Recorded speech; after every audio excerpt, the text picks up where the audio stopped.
Rafer Alston, also known as Skip to My Lou, Southside Jamaica Queen, and you watching Gully TV. Lakers in 5. Lakers in 5. You are hilarious. AAA, NWA, I don't care what Shannon has to say. Lakers ain't winning in 5. Stephen A, it doesn't matter. KLC, UFC. Lakers in 5. Hell no. No. Luka, Paducah, Bazooka. Wolves in 5. Hell yeah. Procrastination, condensation, relaxation. Lakers about to be on vacation. Ant-Man in 5. Tune in to me, you're watching Gully TV. I, like a lot of people, assumed that the Luka Doncic trade would lead to the Lakers being an integral part of the playoffs. That's not the case. As you all know by now, Ant-Man and the Minnesota Timberwolves got LA right up out of there early. So the trade didn't work out for neither franchise. The Dallas Mavericks made their exit early. The Lakers made their exit early. So now we're faced with the task of finding some entertainment to watch. As you all know, the playoff ratings are down 38% since LeBron James made his exit. But never fear. The New York Knickerbockers are here. Let's calm down. Fuck Boston! As New Yorkers, we can see into the future. Hey, go New York, go! Let's go Knicks, baby, let's go! Knicks in 5, Knicks in 5! Let's go Knicks! My king, I salute you, my king! Feeling good, man. Fuck Tatum. Light skin, curly-headed bitch. New York on top, what's up, baby? Fuck you, Boston! Derek White, you look like Baraka from Mortal Kombat! You bitch-ass motherfucker! Porzingis' mom! Lock your room tonight, baby! We're coming for everyone! 88 for the trenches.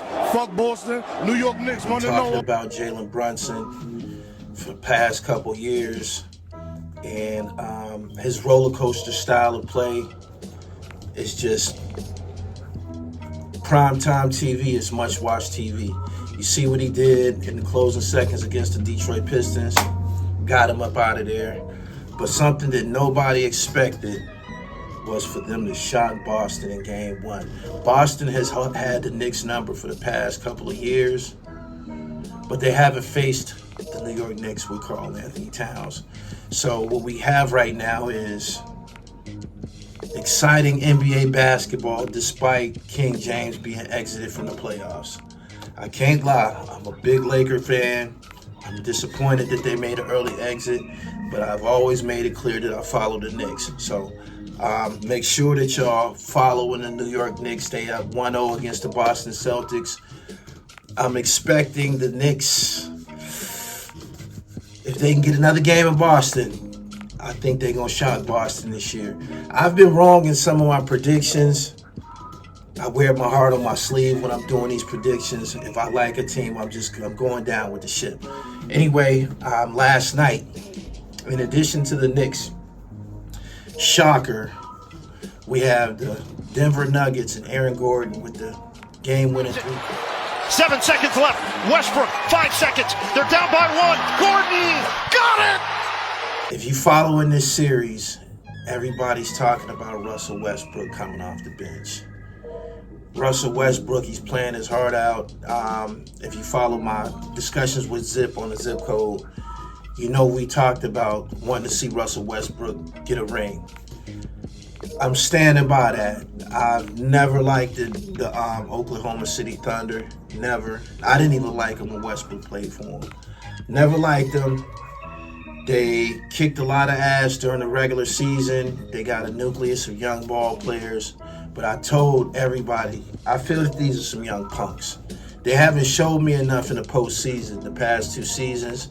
When it comes down to NBA playoff basketball, it just seemed like they don't got it. They might be one of those regular season teams. So I'm looking to see that Russell Westbrook, Jamal Murray, Aaron Gordon, and the Joker,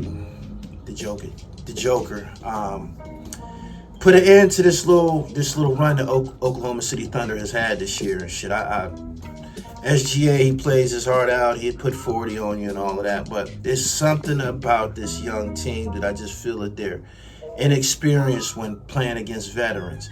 And you could say that the Denver Nuggets, they aren't a veteran team all like that because they don't have a bunch of old players, with the exception of Russell Westbrook. But they're battle tested. They've been in wars. They've been in wars, man. They've been in wars. They've been in wars against Minnesota. They've been in wars against the Lakers. They've been in wars. I haven't seen OKC in these types of wars. So I'm expecting the Denver Nuggets to pull this shit out. I'm a big Russell Westbrook fan. I'm speaking about the Western Conference right now because that's where LA plays at. But in the East, we can't count out the Cleveland Cavaliers, who had the best regular season record. Something about the Cavs I don't like. There's something about them I don't like. With the exception of Donovan Mitchell, it just seems like they play a very ordinary, boring style of basketball, which has turned out to be effective. It has. Jared Allen is doing his thing in the middle, as we've seen in the Lakers series with Rudy Gobert in that last game. If you got somebody in the middle putting in work, you have an edge in today's basketball. A lot of NBA teams, they have went away from having a dominant big man. And I feel personally that after guys like Dwight Howard and DeMarcus Cousins wasn't in the league, that the emphasis on the big man was gone for a period of time. Now it's back. That's my opinion.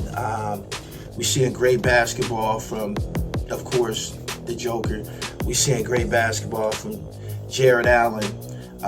When Jackson Hayes was in the Lakers lineup before he got hurt or whatever, he played pretty good. He played pretty good ball, and I believe that the reason why LA got put out the way they did ultimately boiled down to the big man. As we've seen, Rudy Gobert, 27 points, 24 rebounds, played the game of his life.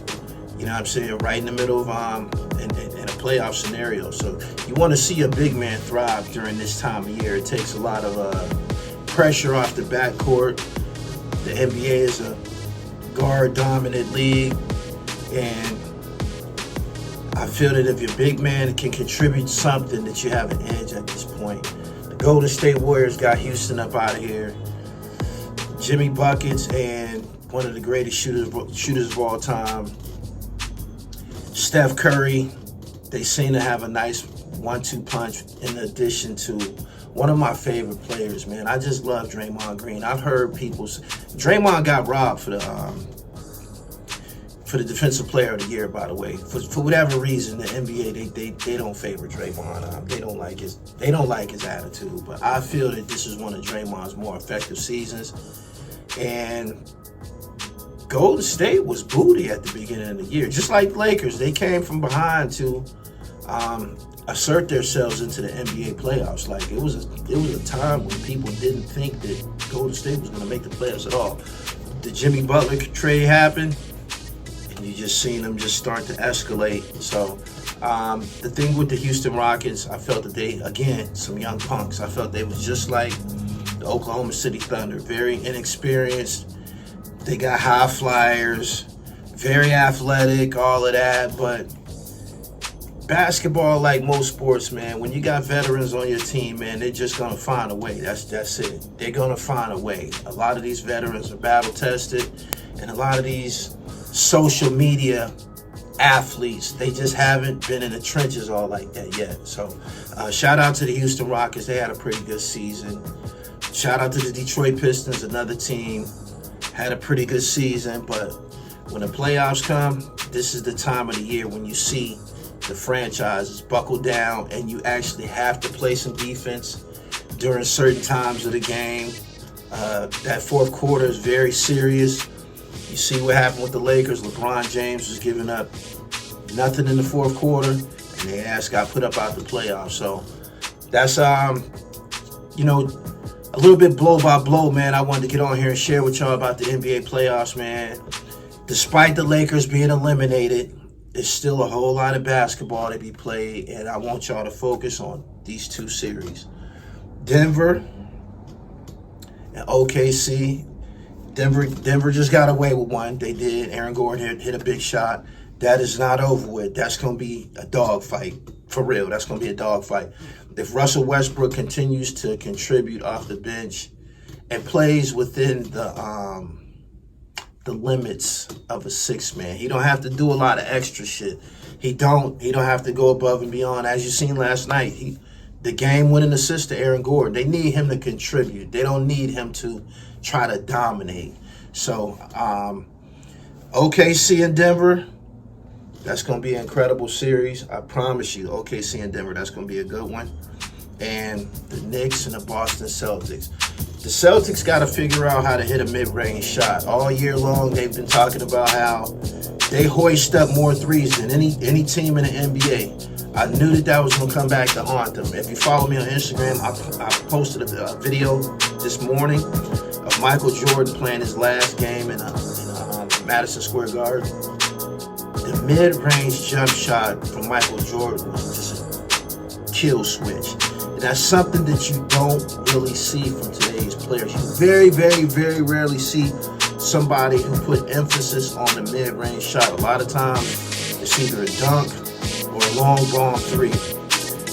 You see a little bit of pick and roll executed depending on who the point guard is. But the one-on-one ISO mid-range jump shot, it's not a big thing anymore. And you're seeing what happened with Boston. And Jason Tatum and Jalen Brown, those are two guys who I feel that they could put up some points from the mid-range. They got pretty solid jump shots.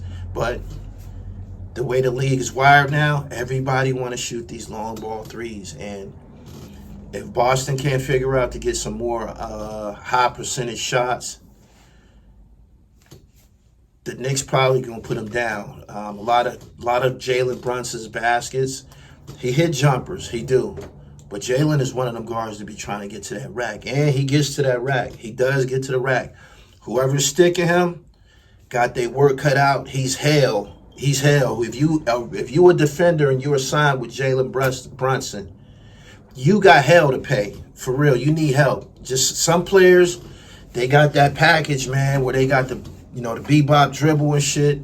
They running around screens, high energy.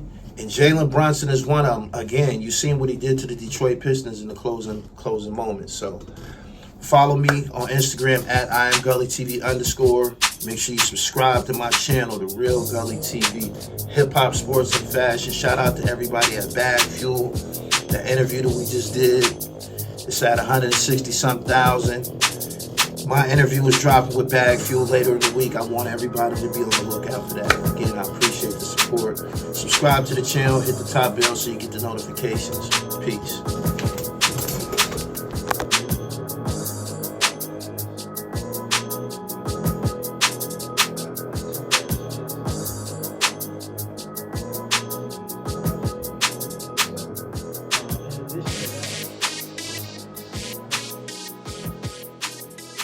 It's your boy Joel Ortiz, and I want y'all to keep it locked right here because y'all watching The Real Gully TV. It's official. This ain't no phony business right here. This is Gully TV.